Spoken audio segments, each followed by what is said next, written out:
Nervy finish. Let's go through the story of the game because, Glenn, a red card for Robert Sanchez just 4 minutes in changes everything we expected. Yeah, of course it does, and being a goalkeeper as well, it's a massive blow for him. A long ball punt down. It's poor defending from Chelsea, but Bruno takes a chance.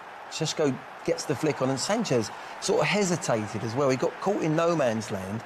I think we can see it from here, and he just comes and he wipes him out, and it's an easy decision really for the referee there. Look, it's a sending off. Yeah, that hesitation played a major factor in the red card, because 1 or 2 seconds, as we spoke before in football, it's a lot of time to give someone, and that calculation on the pitch, when to go out, when to drop back, is very important. But in this case, it was not the right one for the goalkeeper. Yeah, Chelsea made 2 subs just before that, and it was the one of Neto that was the most interesting to us, just before that free kick was taken. Yeah, for me, I thought it was very quick to make that decision that you're going to go into a 5 and defend. If they score that goal, you know, Neto's a player that you need on the pitch if you're going to need a goal. Consequently, they did go 1 down, they went 2 down, so you did need his ability on the pitch. And this is the goal that Fernandes gets in the end. They switch the play well, the cross is put in, and you see Chelsea just come up here. All the defenders step up, but Fernandes times his run to absolute perfection because this was very, very tight. Look at that. Yeah, but his finish is really good, Berber, isn't it? I think this finish and the positioning is all about the reading of the game, which Bruno obviously is very good at. That's why he's the most creative player in the team, know how to pass, how to move, in the position to read the game as well. But again, in this goal, always start with a cross. So sometimes, and you know better than me, if you stop the cross, probably going to stop the goal. Yeah. Definitely. 200th Premier League appearance for Bruno Fernandes, and he marks it by scoring his 100th Manchester United goal. Those are some impressive numbers. 64 in the Premier League. Number 64 made it 1-0. The goal that made it 2-0 came, Berber, from Casemiro. Well, it does, but again, I think, as we spoke before, it's a goalkeeper mistake. Again, here, a bit hesitation for him, do I go out or not? But here, 3 seconds ball in the air, then you should be brave enough to go and clear the ball with your hands. But fortunately for everybody in United, it was a bad decision from the goalkeeper. Luke Shaw did a great job here attacking the ball, and then the ball dropped in the head of Casemiro, which is a great close finish of the goal. Yeah, he was a hero in that moment, but having already been booked in the 17th minute, Casemiro was shown a second yellow and then was sent off, so he went quickly from hero in this moment to villain shortly after. Then Harry Maguire, who made his first Premier League start of the season, was taken off by Ruben Amorim shortly after Chelsea get a goal. Yeah, I think that was probably through protection. He hadn't played many full games, and I think he had one eye on him. He'd done well, Harry, and I think he wants him back in the team, to be honest. But they go asleep. The ball comes in where probably Harry might have been, and he might have been clearing. It's a wonderful header from Chalobah. But we look here, they go asleep, United. They've got 3 out there, Enzo taking, Gusto and James is there. It's a little set pattern, and United were sleeping. They fell asleep. Dogu should have been closer to James, but if you don't get pressure on the ball, James is a wonderful crosser, and it's a beautiful cross and a beautiful finish from Chalobah. No, stop the cross, you stop the goal, as I told you, but sometimes it's not that easy. Beautiful cross, a great goal as well, but if you look closely, you see how the defenders of United are a bit not positioning the right way. Yoru is looking around, he's seeing that there's 3 players around him, but he didn't do anything about it. But again, great cross and a great goal. Yeah, a great goal. There wasn't to be a second for Chelsea, and United held on. They always say rain makes for lively football matches. What a first 45 minutes we have had at Old Trafford. Starting with a red card for Chelsea's goalkeeper, the earliest that a goalkeeper has been sent off in the Premier League for 30 years. Yeah, Manchester United catch them cold by going they do, and you can see it. Caicedo ends up with Mbeumo. He goes to sleep. Sesko wins that first ball. And the keeper, you can see, comes out, he's rash. He's definitely going to get that ball, Brian Mbeumo. Absolutely no doubt. You can see that he reads the run. Caicedo's sleeping. Fofana isn't going to get back, denying a goal-scoring opportunity. But what the keeper, the mistake he makes is he goes back and then he comes forward and it's too late. But takes him very high as well. Absolutely, yeah, it's definitely a red. But Sanchez makes the mistake of going back first, then comes forward. Big mistake from his perspective. Confirmation that is denial of goal-scoring opportunity, not violent conduct, which means 1 game. 7 minutes gone, he makes 2 changes. Philip Jorgensen has to come on. He has to get the goalkeeper on. But then Enzo Maresca decides to make another change, to bring another defender into the equation, Gary. What's the thinking? Yeah, I'm not sure. Our initial thought was that it was quite reactive. Obviously, you expected to have Esteval go off and obviously make 1 defensive substitution, but 2 was a little bit strange. This was shortly after the substitution. They can't quite get out. Caicedo here could do better. The ball eventually breaks wide here, and Mazraoui puts it into a great area. Dogu with the ball back, and the timing of Bruno Fernandes' run on his 200th game is fitting for him. Again, like I said, the ball in was great. And what about defensively here? I think Chalobah's just caught a yard out. You see Tossing's come out and everyone's come out together. Chalobah just a slightly bit delayed, a yard, and that's all it takes. Kept him on side of his foot. Again, this man, Mazraoui, with the ball in. I just want to count something here when the ball goes up in the air. 1, 2, 3, 4, 5. My goalkeeper has to come for me there. I don't know what you think about that, Jamie. He has to come. He looks like he thinks about it twice. He does. And he should have come. He should have thought about it for 1 second and come out for me there. You have to come and take that. It's in the 6-yard box. I think he'll be disappointed with that. A special mention for Luke Shaw, though. The way he attacked that ball, he come over the top of Harry Maguire and took him out. Bit of Air Jordan, wasn't it? It was, very committed. But from a Chelsea point of view, I think that one definitely could have been helped. But it's still game on. With that sending off. It's an intriguing game, it will be if Chelsea score, but there's a long punt down the middle here, and Sesko gets up and wins the flick on, and you see Mbuma get inside Casado, and it's Sanchez has got caught in between. Now Casado ends up in the left-back position. This is really poor defending. He expects his defender, his teammate, Shalimar, to win the ball, and he doesn't. And he's not switched in to say, what if he doesn't win it? I've got to be on the cover. And Sanchez there gets caught in no man's land, and it is 100% a sending off, of course. Yeah, and I mean, it's the hesitation here, right? 2 steps back, and then, oh my God, I need to go and intercept the ball. But that hesitation, 2 seconds, can make all the difference in the world when you play football. And as you can see, it's a clear red card. But the hesitation for the first, and when we go to the second goal as well, I think the 2 goalkeepers were at fault in both goals. Right, before that free kick, as a result of that was taken, Maresca made a sub. He took Neto off. I thought that was very early, too quickly. He took Neto off. I mean, this is where the substitute goalkeeper comes on, and he takes Neto off so quickly, and he goes straight into a 5. And I'm thinking, well, hang on a minute, it was a free kick. If that goes in the top corner, you're going to need a goal. Yeah, go into a 5 maybe later on in the game, but as it turns out, they're now 10 v 10, and Neto might have been a real danger on the pitch. And I thought that was just a little bit early in making that quick decision. It's a long time to play with 10 men, 2 banks of 4, make it really difficult for them. What United do, and they defended quite well, Chelsea, during that time. But he needs a goal when you go 1-0 down. Now he's gone 2-0 down. Now, if they do get a goal, it's game on, because they're 10 v 10. But I think, Neto on the pitch now would have been far more advantageous for Chelsea than sitting on the bench. I just felt it was very quick to make that decision and go into that shape. Well, let's stick with you, because United took advantage of that numerical advantage that they had. Bruno Fernandes with the landmark goal. Yeah, they switched the play. They're getting overloads all over the place. But you see all them Chelsea blue shirts there, and they all come up there, Chelsea.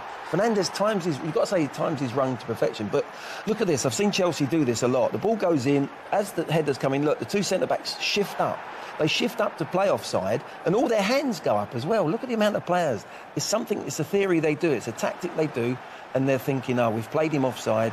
They do it in a lot of games, but this time it was fractions. But Fernandes times his run and finishes really well to perfection. And that's what he does. He's an intelligent player. He knows exactly where to go for the ball and to score it. But if we need to go here on that incident, this was the first signal for United to be careful. Not just be careful. You're leading 2-0. You're 1 man more on the pitch. Nowhere to go. Just take your time. Not rush challenges. Not rush challenges. But they didn't take on that signal. And unfortunately, as we saw, Casemiro get a red card. And here, why did I say the goalkeeper is in fault? Because the ball is dropping 3 seconds. He needs to go out and intercept it with his hands. He's going to be there first, no matter what. But here we go. He's waiting. Here, maybe not go, all right? But now on the second one, when it's the clearance, now 1, 2, 3 seconds, the ball is in the air. You should be brave enough. You're the goalkeeper. You're in your own box. Go there and smash people. He didn't. And we're not saying about catching it even, Berbatov. Yeah, exactly. It's a poor clearance from James. But come there, come and punch it. Come over the top of everyone, take everyone out and punch the ball from danger. And again, as Berbatov said earlier, it's that little hesitation that it was his problem. Yeah, so this is in the 17th minute. Casemiro was the hero on that occasion. This is his first yellow card. He would then go on to be red carded. I think it was first clever play from the Chelsea player, Santos, stepping in front of the player. Of course, Casemiro a bit carrying away because of the goal, because everything is going fine. I want to show you how good I am as well. But it's a clear yellow card. I don't know why he's in disbelief. He needed to be a bit more smart. That's why I say the first signal was the penalty incident. You need to take notes of that and then just keep you cool. Keep calm if you want, because you're leading 2-0. Chelsea players need to score a goal. Don't rush into challenges. And Casemiro, we all know he likes to tackle and stuff, but you need to be smarter than that. And he is smarter than that. But here we go. He shows you that sometimes even the best players can make mistakes. Landmark day for you. That's your 100th goal for United, and also your 200th game in the Premier League. What does that mean to you? Oh, obviously, very proud of that. It's two massive milestones for me. Not something that I was aiming when I came to the club. And I don't aim at anything. I just aim to play the next game and the next game and the next game, because I just want to enjoy as much as I can playing for this club, playing football. So I will do it until the end of my career. My aim will be always to be ready for what's coming next and not thinking too far ahead. And the next game might be in the dry. Yeah, thank you very much. Such an important player for Manchester United, and such an important goal for him today on a 200th Premier League appearance. It's a massive achievement. Let's not forget Bruno Fernandes is not a striker. He's a midfield player, and his primary job is to assist, make the assist. But so many times we see him scoring goals, important goals, penalties. So congratulations to him, and 100 more. Let's hope. Well, Bruno Fernandes, 100 up for Manchester United, 64 of those coming in the Premier League. We've had such a busy Saturday, but there's still Turning point for Manchester United under Ruben Amorim. On a sodden, rainy night in Manchester, they have got the job done against Chelsea, who were down to 10 men after just 5 minutes. That was when their goalkeeper was sent off. Casemiro sent off just before half-time.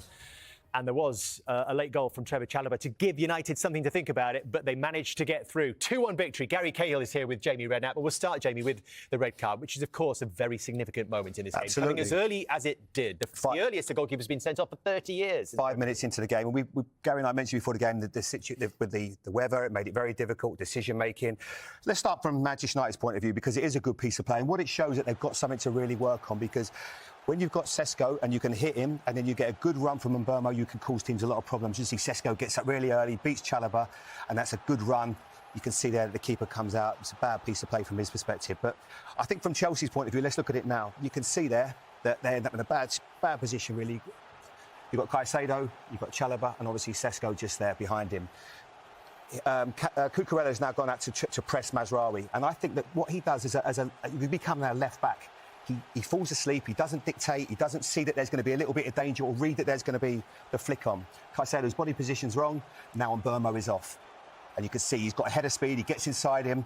I'll just take that back just a second, but just to show, because obviously for the red card perspective, as he does it just there, you can see that he's definitely going to get ahead of him, and Mbeumo. Fofana's not going to get it, and he's denied a goal-scoring opportunity. But now this is the other big factor for me, and this is where it all goes wrong for the goalkeeper. Robert Sanchez. Where he stood exactly now is where the impact is made. But the mistake he makes is indecisive. As that ball then gets flicked on, he decides to go backwards, which is the mistake. Because if he stays where he is, he'll probably come and clear it. He can be the first there. But he goes back, and then too late, then he decides to come out, and he makes a right hash of it. You can see him. Just watch his movement here. He goes back, then he comes forward. It's too late, and Mbeumo gets there ahead of him, and it's a really bad piece of goalkeeping. But brilliant forward play by Sesko and Mbeumo. Real pace and energy from them to start after 5 minutes. No doubt it's a red card. Now you've got a big problem. For denying a goal-scoring opportunity rather than violent conduct, which some people are saying it could be because of the height of the challenge on Bryan Mbeumo, but it's a one-game ban for Robert Sanchez. So straight away, decisions are made by Enzo Maresca and his coaching team. He has to bring in another goalkeeper, of course, Philip Jorgensen, but Estevao comes off. So he's lost pace straight away and attacking dynamism. Then they decide within this same substitution window to make another change. Neto comes off. You're losing more pace, more creativity to bring on another defender. Do you think that was the right call, Gary? I think he could have bought himself a little bit more time, if I'm honest. They obviously had a plan in certain situations, I'm sure, but I just think in that situation maybe he could have bought himself a little bit more time. Because having made brought the extra defender in, they suddenly find themselves 2 goals down. They do, yeah, and it's a great ball by Mazraoui, and I think Dorgu, it's an area, when the ball comes in there, he's too far out if you see his positioning. It's too far out to really head on goal. It's a great little area, he puts it in a dangerous area there. And Fernandes is, how many times have we seen him time his run to perfection and end up there? And that's where the Manchester United fans want to see him, in that box, as opposed to picking the ball on the edge of their box. 2 minutes 30 VAR to check that he was onside. He was just. What about the second, the killer blow? Yeah, again, Mazraoui and Dorgu again involved. What about Luke Shaw here? The balls are, yeah, Luke Shaw, he was absolutely excellent in this situation. I said this at half-time. I thought the desire, the willingness to come, if you see it in this moment here, his desire to come, and also the goalkeeper. Yeah, we said half-time. Sorry, I mixed up the clips there. You see at half-time, I don't know if you can go back or not, but the ball is in the air for a long period of time in that situation. We counted 4.5 seconds, didn't we? Which is a hell of a long time. And also the position where it is, it's in the 6-yard box. You know, I'm expecting my goalkeeper to come and either collect that or punch it and clear the danger. You think how Donnarumma did that for Manchester City so effectively last week against Manchester? Every bit of sweat they had to give for their club in that the second half, the last few minutes, and under huge pressure with Chelsea getting that one goal. We all said if Chelsea get one, which they did, then it would get really interesting. But they had to dig deep, roll their sleeves up, and fight and scrap. And in the end, they probably deserved the 3 points for that alone. How do you think Enzo Maresca managed the game today? Yeah, I was surprised at the substitutions, as I said. With regard to Palmer, he may have had an injury, so I get that one. But certainly with Neto's pace, I think they could have used him, particularly when they then go 10v10. But the two goalkeeping mistakes obviously cost Chelsea, and that's what's cost them the game today. Overall, for Manchester United, Tim, just massive relief. Yeah, massive relief. I mean, look, I agree that they backed the manager. They fought. They've done a lot of that. I think because of circumstances, I still don't know if I learned a ton about Manchester United. If they had to go toe-to-toe with Chelsea with 11 men, I'm not sure that game is the same, and I think we'd still be sitting here with these questions. But ultimately, look, when you're under pressure, you got to get a result, come hook or by crook. So that's important. That's interesting. Hard to learn too much about Manchester United. Would you agree, Rob? To a certain degree. I thought they started the game really, really well, really positive, considering how much sort of negativity was going round. They benefited from a poor goalkeeping decision. But there was two things for me that stood out, and the boys mentioned it at the stadium. The fans at Old Trafford backed that team unbelievably. The fans here, the Kansas City fans here we've got today, backed that football club. And if they just combine wins and results, it doesn't always have to be perfect, but just get a run of results, some confidence is going to come back into the football club. But Robbie, that's why today's result was so important, because there had been some rumblings, some reports that if this today did not go the way for Manchester United, then maybe Amorim was going to start to lose a bit of that support. It was huge. Yeah, and there's a lot of talk about the players potentially losing faith in the manager that sticks to what he's the system-wise for a long period of time now, and the players in the dressing room. And I think there always has been conversations in the dressing room about the manager and how they're playing. But the result came today, and they deserved it. I agree with Alan. I think they were the better side. I think their approach was better. I didn't like Chelsea throughout the game. I liked Chelsea in the last 10 minutes when there's some desperation to try and score an equalising goal. I thought they lacked energy at the start. The goalkeeper made a mistake in 5 minutes, and they never really looked comfortable with what the manager tried to change to play with 10 men. It wasn't a great look for Chelsea, even with 10 men. Yeah, just finally, Alan, who are Chelsea? It's hard to describe them. Yeah, it's always going to be very difficult with the changeover and with the amount of money that they've spent and bringing players into that team. It's going to take a lot of time. I mean, I'm not sure they're any further forward today than they were 2 years ago, despite all the money that's been spent. There's discussion about the long contracts. I get that and understand that because of the PSR rules and how Chelsea want to operate. But I still think going forward, there are plenty of questions to be answered from Chelsea. They were successful last year in the trophies that they won. I'm not sure they're a better team than they were 3 or 4 years ago, when they were really successful in winning all those trophies, despite the investment that's been made. Alan, as always, it's been absolutely wonderful to have you with us in FanFest. Big thank you to Alan Shearer from Kansas City FanFest. So brilliant to always have the top scorer in Premier League history alongside us. Let's now, though, bring you